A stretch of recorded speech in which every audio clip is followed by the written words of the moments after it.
أعوذ بالله من الشيطان الرجيم. بسم الله الرحمن الرحيم. الحمد لله رب العالمين، وصلى الله على محمد وعلى آله وصحبه أجمعين. Assalamu alaikum, my brothers in Islam. In this video, I am going to throw a rejection on the statement by our modern scholars. Preferably, I think, probably referring to the understanding or the praise of Al-Ghazali in his Ihya Ulumuddin on the medical personnel and deep relation to the physicians, that they are like they are like physicians in the sense that they treat ailments, and then one is cured is able to live and earn his livings lawfully. Well, truly speaking, it's a total rejection. It is in the manner Allah subhanahu wa ta'ala rejects anyone who calls himself a believer, a Muslim, but denying the instructions, commands of Allah subhanahu wa ta'ala, and the manner those instructions and the commands were translated, explained, and practiced by a messenger or a prophet. My brothers, the history of Islam is very, very, very extensive. It begins with Prophet Adam alayhi salam and terminates with Muhammad Rasulullah sallallahu alayhi wa sallam. Now, Allah subhanahu wa ta'ala has explained everything in a composite manner, and Rasulullah sallallahu alayhi wa sallam further shreds it into pieces in such a manner that nobody will ever fail to understand it. Now, the word healing in the Holy Quran is shifa, and it's mentioned I think 1, 2, 3, 4 times in Medina.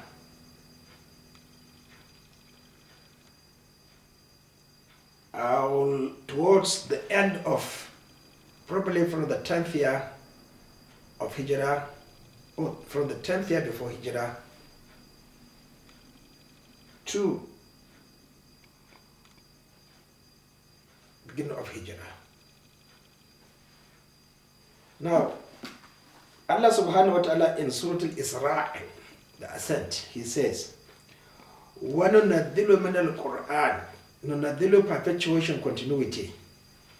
There will never be a time when you are in need of an issue, but you are not commanded, instructed, directed by Allah subhanahu wa ta'ala, and the Rasulullah sallallahu alayhi wa sallam explained what is essential for you to know, and then practice it according to circumstances. Ma huwa shifa'un, that which is a healing,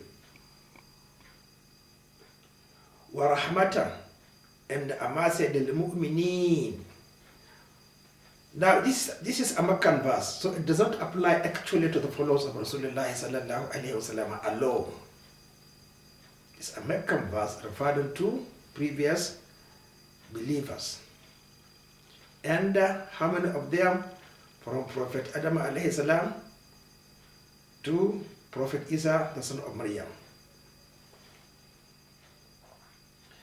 But the frightening thing is, as explained further in the surah,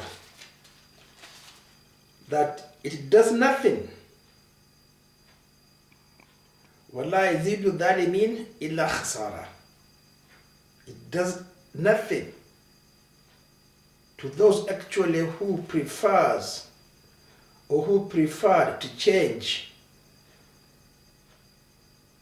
ordinances, directions, commands, structures from one place to the other. Once you change the commands of Allah subhanahu wa ta'ala, you remove it from its original base to another base, that is, you are in trouble. You are adhalim. You are adhalim. Then you lose actually. Typical example, there are so many examples. Take one according to your own profession and see. Will you ever succeed? You will never succeed. So here Allah is وَنَنَزِّلُ. He said نَنَزِّلُ he didn't say وَأَنزَلْتُ. وَنَنَزِّلُ مِنَ الْقُرْآنِ. That definitely nobody will ever refuse to apply the instructions and the injunctions in the Holy Quran. And if you apply it, that means you have been healed. So how could the Muslim scholars be comparing themselves with professionalisms like physicians? Now, if we go back again, further down, this is our father, Prophet Ibrahim alayhi salam. What did he say? Yashfin wa idha maridtu wa huwa yashfin. When he was sick, when he is sick, for huwa is referring to Allah subhanahu wa ta'ala. He is the one who will do what for him? To treat him. So in a sense, the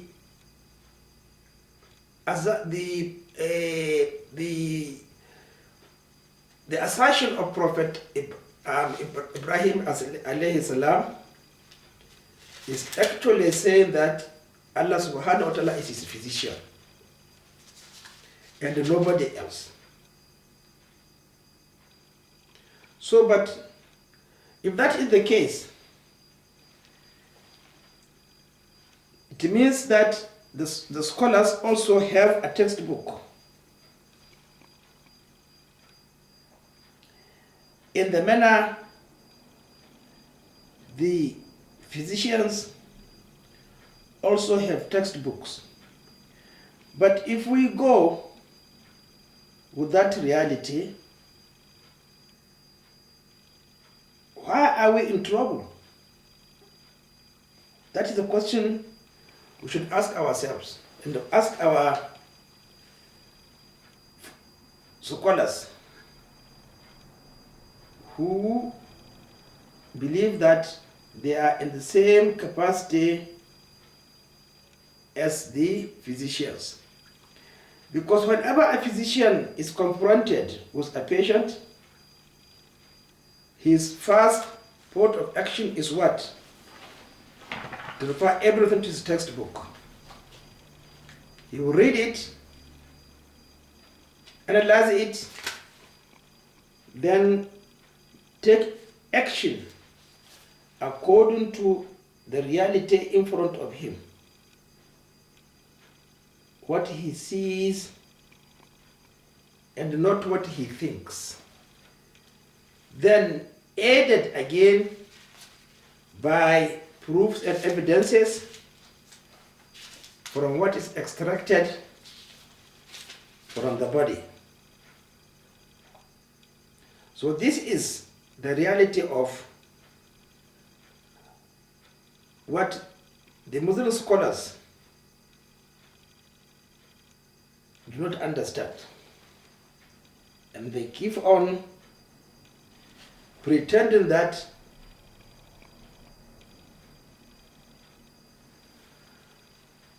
they know, or they are on that same platform and wavelength as the physicians. No.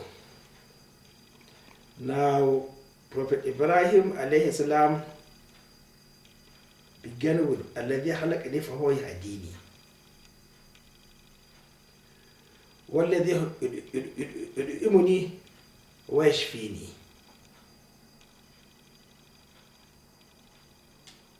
وإذا مرضت فهو يشفيني. Now look at wa, and here there is no wa. You see the implication of Arabic language. Because here the wa is referring to walladhi. Alladhi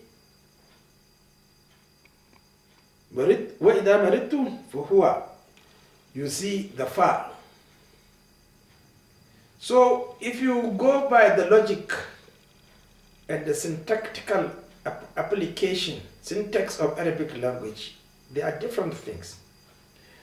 وَإِذَا مَرِضْتُ فَهُوَ يَشْفِينِي. Definitely there is no other source of treatment, and there is no linkage. There's no not linkage, there's no breakup. But definitely you must come to Allah subhanahu wa ta'ala. This is because of the use of the word fa, tartib. And ta'adhin. وَإِذَا مَرِضْتُ فَهُوَ يَشْفِينِي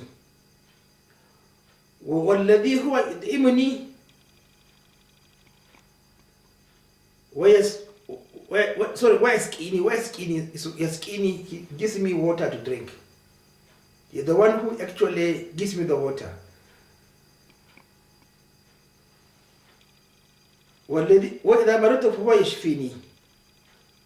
So you cannot compare. Muslim scholars, please stop comparing yourselves with physicians, because physicians are really in the umbrella of Rasulullah sallallahu alayhi wa sallam and all messengers.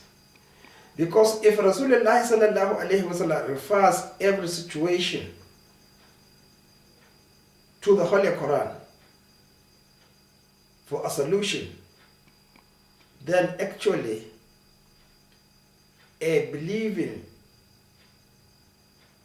physician and a Muslim should be proud of himself. In this world, he is in the umbrella and the light of Rasulullah sallallahu alayhi wa sallam. That is what he will get, the position in this world. And definitely, he will always be remembered, thanked, and honored by his clients, by his patients. He will never allow to treat on assumptions. And as far as he is concerned, opinion doesn't mean that it is against the basic principles. You can have so many opinions according to the circumstances of the patient, how fast you want him to recover, and what stimulates a way of treatment and management, not the other. And there's no disagreement. If there's a disagreement, then they will refer to the textbooks and actually explain. But throughout my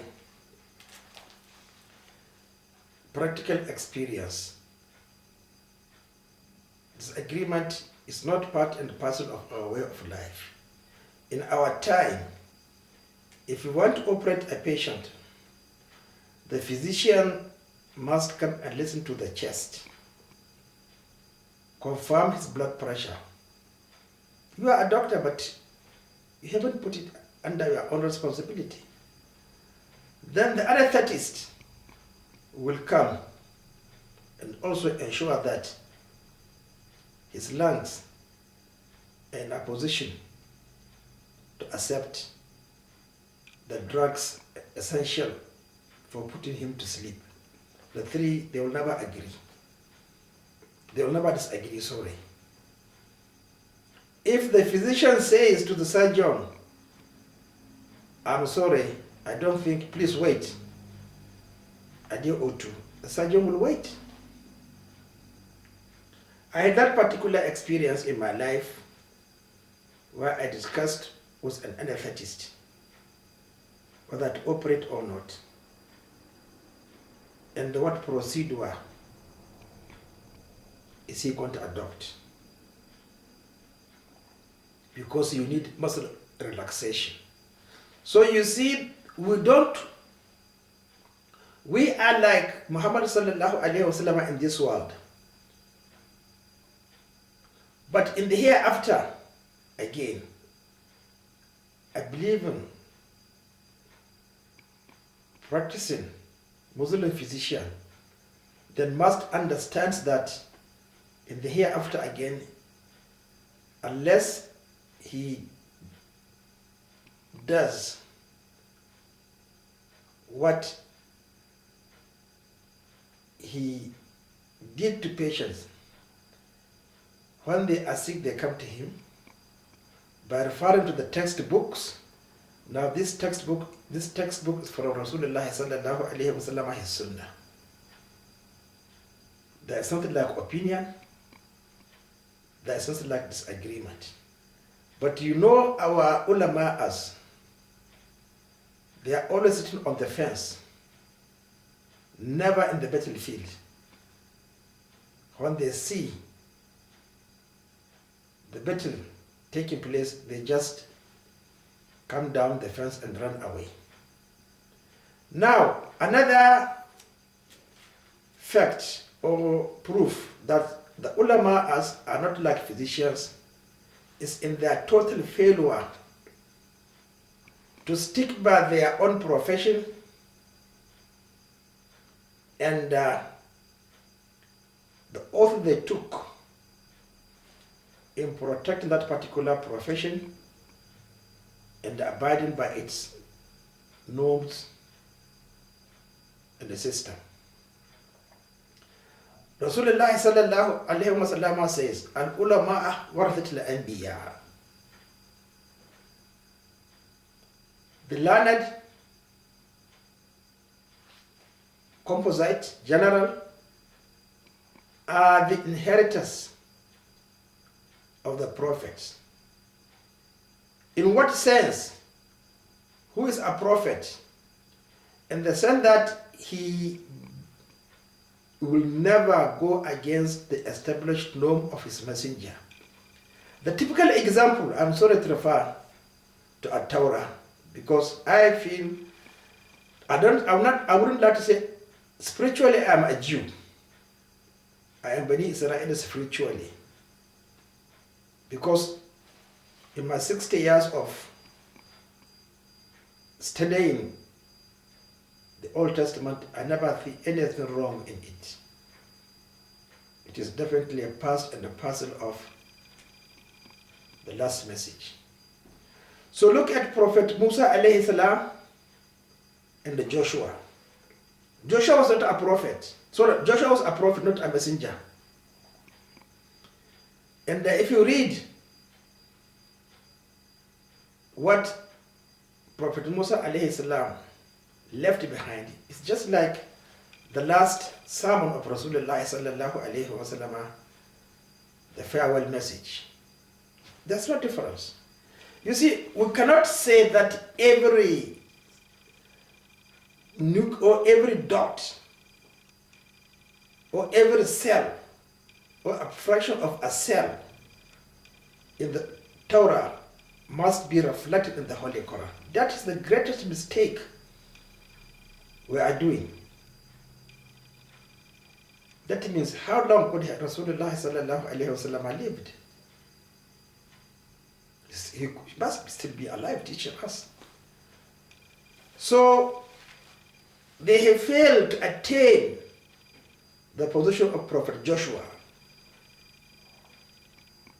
because in his 36 years of mutual trust, moral responsibility, the Jews never suffered. They never suffered.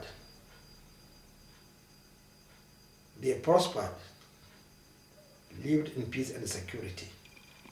So that is now another proof and evidence that our ulama are not like physicians in this world, because we are in trouble. There is no peace, there is no security, there is no prosperity in the world, because they have refused to identify themselves with that responsibility left by Rasulullah sallallahu alayhi wa sallam, that they should not in any way interfere, alter, change his sunnah. They have totally failed. Have you ever seen all those scholars? I don't like to mention names, we know them. If you have been reading, what are they doing? They are disgracing Islam. They say they are associations, so many. And Nahad, what are they doing? All other associations, they support what? Tyrants, rulers who are tyrants. They will never be able to tell the truth. This is what Rasulullah sallallahu alaihi wasallam said. And we the followers also, we don't know what Islam is about, because we have not kicked against their own innovations. So my brothers, I hope you will understand. Let us take example from the Torah. Then Rasulullah sallallahu alaihi wasallam left behind us this message, that if there were to be a prophet after him, it won't be anybody else but Umar ibn Khattab. He didn't mention Abu Bakr Siddiq.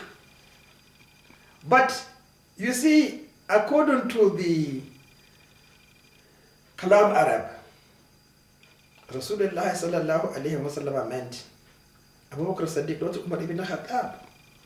You see, Arabic language is a language of slippery. He meant Abu Bakr Siddiq, not Umar ibn Khattab. Because it was Abu Bakr Siddiq who first actually demonstrated that you could never change the Sunnah of Rasulullah sallallahu alayhi wa sallam. And that one knows, the other doesn't know. So Abu Bakr Siddiq was in the umbrella, in the right, in the stick, in the tendon, and the sinew of the ladies. So you see how it is important to read. And if you attain old age, you should be able to explain to the young ones the mystery, the mystics, the israr of the Sunnah of Rasulullah sallallahu alayhi wa sallam. Umar ibn Khattab had his role during revelations, but that role ceased when Rasulullah sallallahu alayhi wa sallam left the world. It was absorbed by Abu Bakr Siddiq. The first 3 days, there was no speaker but Abu Bakr Siddiq. That this is not advanced theology. It is what we call advanced sunnah. So my brothers, it's unfortunate that our scholars have disgraced the Muslim Umma, but there is no excuse. ضعف الطالب والمطلوب, all useless. هم للتوراة ثم لم يحملوها كمثل أسفار كمثل الحمار يحمل الأسفار. We are all like asses donkeys. In fact, worse.